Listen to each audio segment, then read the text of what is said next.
49ers now dropped 2 games in a row, 5-2 on the season, after being considered the juggernaut of the NFL at 5-0. And they looked unbeatable, and then they dropped 2 games against teams they probably should have beat.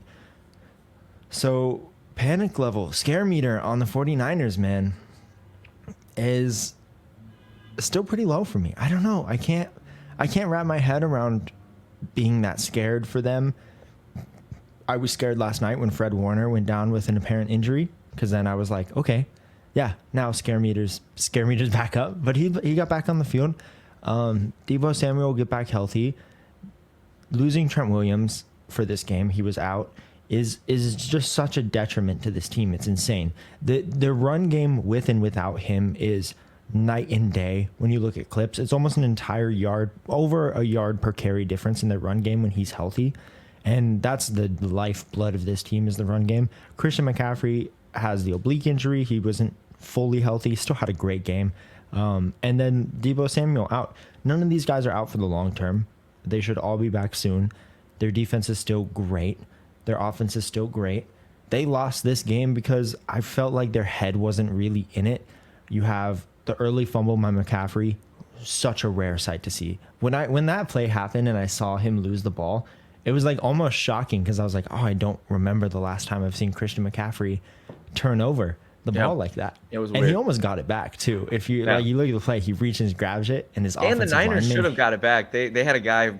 He hits it out of his hand. Yeah. That was bad. Crazy. Yeah. But it was silly mistakes. Hero ball by Purdy to lose the game at the end. That was a real questionable throw. He could have ran, picked up 6-7 yards, wanted to be the hero in the game. I get that. Purdy did not have his best game. He's been questionable under the blitz all year. The Vikings bring the blitz more than any other team. Usually they're not very effective when they do, but they were getting some pressure on Purdy near the end there, and it just caused for kind of a questionable game.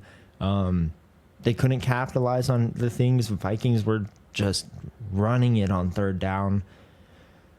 I don't know. I'm pretty low. I say I'm a 4 overall. I think they can right the ship pretty quickly and still be that elite team. But if teams are getting to Purdy on the blitz, it's going to be a problem. Yeah. No, I like where your head is at. I think a 4 is a good number. I'm only slightly higher than you, and only because of the teams that they lost to. Not unsimilar to my Bills.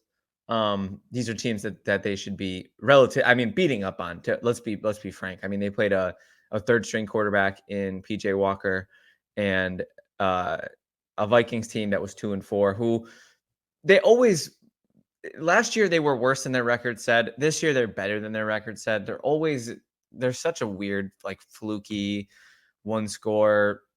I was going to bring this up when we talked about the Bills, but the margins in the NFL are so razor thin, Zach. The difference between being great and being bad is so thin.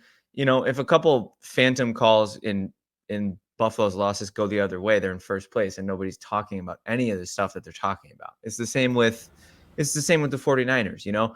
We wouldn't talk about Brock Purdy against the blitz if Brock Purdy didn't, throw that pass away at the end of the game. You're right. If he led a game-winning drive, we're talking about how great he is and how he's AI and how he's changing the quarterback position, but that's the NFL, man. That's what you live and die with. I personally, I've always been higher than consensus on Purdy. I've actually always faded the narrative that he wasn't special, and we've actually talked about it on the show a lot. And I think he is special, but I think he's starting to show some cracks. I think just like with everybody, the book, they say the book is out on them. I think we're starting to see the book on Purdy is not unlike the book on anybody. Just get in his head, just rattle him a little bit, and he gets a little crazy. He had some happy feet last night. And at some points that worked in his favor. I didn't know he was that fast. What the hell? He could dart. He could dart, yeah. Man. But that's okay. 5. I think they'll right the ship naturally, just like I think Buffalo will. I think I'm lower than Buffalo because it's only 2 losses, and I think they still have enough of a cushion on the rest of their competition that they'll right the ship, and it won't even matter because they haven't dropped any games until these games that they should have won. So they have a little more wiggle room, I think. So I'm still very in on SF.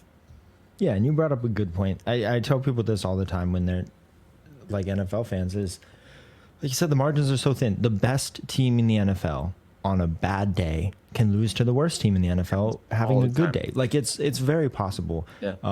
And for what it's worth, I don't think the Browns are a bad team. I think they They're not. are a good team They have a and great maybe the defense. best defense in the Yeah. NFL. Well, maybe not after giving him 38 to Gardner, but yeah, good defense. I still think after that game, Yeah. I mean, I came away thinking Myles Garrett is a runner for MVP. He Oh, he's deserves got to to be. be. Yeah, he's got to be in the conversation right now. Yeah.